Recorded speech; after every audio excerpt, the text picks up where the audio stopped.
നീണ്ട 5 വർഷത്തെ കാത്തിരിപ്പിനൊടുവിൽ Hema committee report പുറത്തുവിട്ടിരിക്കുകയാണ്.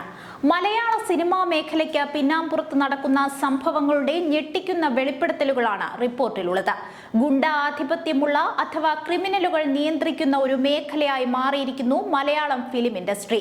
സ്ത്രീകൾക്ക് യാതൊരു സംരക്ഷണയുമില്ലാത്ത ഇവിടെ കാസ്റ്റിംഗ് കൗച്ചിന്റെ അതിഭീകരമായ മറ്റൊരു തലം തുറന്നുകാട്ടുന്നു. ഒരിക്കലെങ്കിലും സിനിമ എന്ന മാധ്യമത്തിൽ പങ്കുചേരാൻ ആഗ്രഹിക്കാത്ത ആരുമുണ്ടാകില്ല. എന്നാൽ ഈ റിപ്പോർട്ട് പുറത്തു വരുമ്പോൾ ഈ മേഖലയിൽ സ്ത്രീകൾ അനുഭവിക്കുന്ന ശാരീരിക മാനസിക പീഡനങ്ങൾ വാക്കുകളിൽ ഒതുക്കി നിർത്താൻ കഴിയുന്നതിനും അപ്പുറമാണ്. ആദ്യമായി അവസരം തേടി സിനിമയിലെത്തുന്ന സ്ത്രീകൾ നേരിടേണ്ടി വരുന്നത് കടുത്ത ലൈംഗിക ചൂഷണമാണെന്ന് റിപ്പോർട്ടിൽ പറയുന്നു. ഇത്തരത്തിൽ ചൂഷണം ചെയ്യുന്നവരിൽ മലയാള സിനിമയിലെ പ്രധാന നടന്മാരും ഉൾപ്പെടുന്നു. ചൂഷണത്തിന് വഴങ്ങാതെ സ്വന്തം നിലപാട് ഉയർത്തിക്കാട്ടുന്ന പല സ്ത്രീകളും അവസരം നിഷേധിക്കപ്പെട്ട് പുറത്തു പോകേണ്ടി വരുന്നു.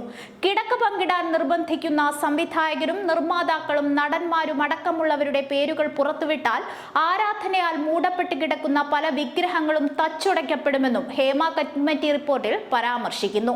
പല നടിമാരും സിനിമാ മേഖലയിൽ തങ്ങൾ അനുഭവിക്കുന്ന ദുരനുഭവങ്ങളെ കുറിച്ച് പറഞ്ഞത് കേട്ട് ഞെട്ടിപ്പോയെന്നും കമ്മീഷൻ പറയുന്നു.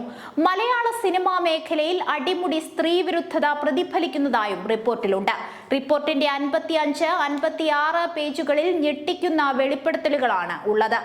ആണധികാരം കുത്തകയാകുന്നു മലയാള സിനിമാ മേഖലയിൽ. പല സിനിമാ സെറ്റുകളിലും സ്ത്രീകൾക്ക് അത്യാവശ്യമായ ശുചിമുറികൾ പോലെയുള്ള സൗകര്യങ്ങൾ നിഷേധിക്കപ്പെടുന്നു. ആർത്തവ സമയങ്ങളിലും വസ്ത്രങ്ങൾ മാറാനും കടുത്ത ബുദ്ധിമുട്ട് നേരിടേണ്ടി വരുന്നു. സ്ത്രീവിരുദ്ധ പവർ ഗ്രൂപ്പ് ഇവിടെ പ്രവർത്തിക്കുന്നു. മലയാള സിനിമയുടെ മുഖം മൂടി അഴിഞ്ഞു വീഴുന്ന പ്രസ്താവനകളാണ് റിപ്പോർട്ടിലൂടെ പുറത്തുവരുന്നത്. മദ്യപിച്ചെത്തുന്ന നടന്മാർ സ്ത്രീകളുടെ വാതിലിൽ വന്ന് മുട്ടുന്നത് പതിവാണ്. വാതിൽ പൊളിഞ്ഞു വീഴുന്ന തരത്തിൽ മുട്ടുമ്പോൾ നിസ്സഹായത മൂലം പലരും പുറത്തേക്ക് വരുന്നു. ഇതിനെപ്പറ്റി പരാതിപ്പെട്ടാൽ റിപ്പീറ്റ് ഷോട്ടുകൾ നൽകുന്നു. ആലിംഗന രംഗങ്ങളുള്ള 17 റിപ്പീറ്റ് ഷോട്ടുകൾ നൽകിയ സംഭവങ്ങൾ വരെ ഉണ്ടായിട്ടുണ്ടെന്ന് ഒരു നടി പ്രതികരിക്കുന്നു. എന്തുകൊണ്ടാണ് സ്ത്രീകൾ നേരത്തെ ഇതിനെതിരെ രംഗത്ത് വരാത്തതെന്നുള്ള ചോദ്യത്തിനും റിപ്പോർട്ടിൽ ഉത്തരമുണ്ട്. റിപ്പോർട്ടിലെ 259 പേജിൽ ഇതിനെപ്പറ്റി പരാമർശിക്കുന്നു. ഇത്തരത്തിൽ പരാതിപ്പെട്ടാൽ അത് നാട്ടിൽ മുഴുവൻ പാട്ടാകുമെന്നും പല ഷോട്ടുകൾ അനാവശ്യമായ രീതിയിൽ പ്രചരിപ്പിക്കപ്പെടുമെന്നുമുള്ള ഭയമാണ് നേരത്തെ ഇതിനെതിരെ പ്രതികരിക്കാൻ വിമുഖത കാട്ടിയതിന് കാരണമെന്നാണ് റിപ്പോർട്ടിൽ പറയുന്നത്. ഇത്തരത്തിൽ വഴങ്ങിക്കൊടുക്കുന്ന സ്ത്രീകളെ പ്രത്യേക കോഡ് പേരുകൾ നൽകി വിളിക്കുന്നു. നടി ആക്രമിക്കപ്പെട്ടത് ഒറ്റപ്പെട്ട സംഭവമല്ലെന്നും റിപ്പോർട്ടിൽ പറയുന്നു. പോക്സോ കേസ് പോലും ചുമത്താൻ തക്ക സംഭവങ്ങൾ ഉണ്ടായിട്ടുണ്ടെന്നും റിപ്പോർട്ടിലുണ്ട്.